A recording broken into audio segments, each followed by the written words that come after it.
বৃহত্তর শেরপুর তৌহিদি জনতা এখানে সমবেত হয়েছি। আমরা জানিয়ে দিতে চাই, ফিলিস্তিনের গাজা যদি মুসলিম হত্যা বন্ধ না হয়, তাহলে সারা বিশ্বব্যাপী যে আন্দোলন হয়েছে সেই আন্দোলন কখনো দমবে না। আমরা জানিয়ে দিতে চাই, ফিলিস্তিনের মুসলমান হত্যা যতক্ষণ পর্যন্ত বন্ধ না হবে, আমাদের জিহাদ ততক্ষণ পর্যন্ত চলতে থাকবে। আমরা জিহাদ চালিয়ে যাব। আমরা জিহাদ করতে করতে আমাদের রক্তবিন্দু, শেষ রক্তবিন্দু পর্যন্ত শেষ করে দেব।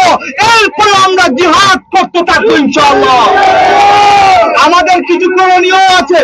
আমরা শুধুমাত্র মিছিল দিলেই হলো না, আমাদের কিছু করণীয় আছে। আমাদের করণীয় হলো, আমাদের যেই সমস্ত ছোট ছোট বাচ্চারা আজকের এই মিছিলের সমবেত হয়েছে, তাদেরকে আপনি ম্যাপটা নিয়ে ফিলিস্তিনকে চিনাবেন, ফিলিস্তিনের ম্যাপ চিনাবেন, ফিলিস্তিনের মুসলমানদের ইতিহাস বলবেন। এই বাংলাদেশের মুসলমান ফিলিস্তিনকে যদি না চিনতে পারে, আগামীর বাংলাদেশ ফিলিস্তিন হতে দেরি নাই।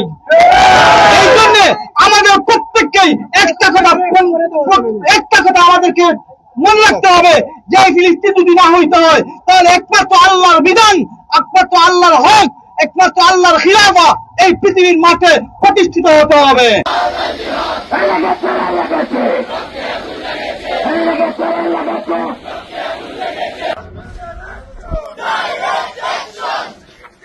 আজকে এই ফিলিস্তিনের উপর আক্রমণ করার প্রতিবাদে আজকে এই শেরপুর অঞ্চলের তৌহিদি জনতা জেগে উঠেছে।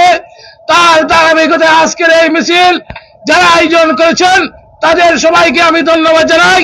সম্মানিত উপস্থিতি, আমরা মিছিল করলে হবে না। আমরা ইসরায়েলকে দমাতে হলে আমাদের একটা কাজ করতে হবে, ইসরায়েলি পণ্যকে আমরা বয়কট করতে হবে। আমরা ইসরায়েলি পণ্যকে যদি বয়কট করি, অটোমেটিক ইসরায়েল ধ্বংস হয়ে যাবে ইনশাআল্লাহ।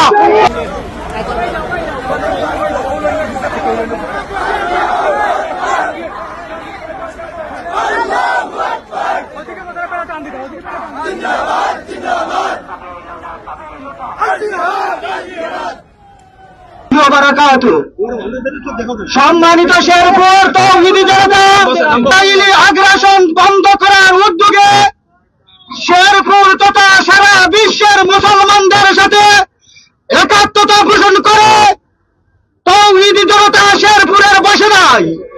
এই যুব সমাজের আকাঙ্ক্ষা হলো,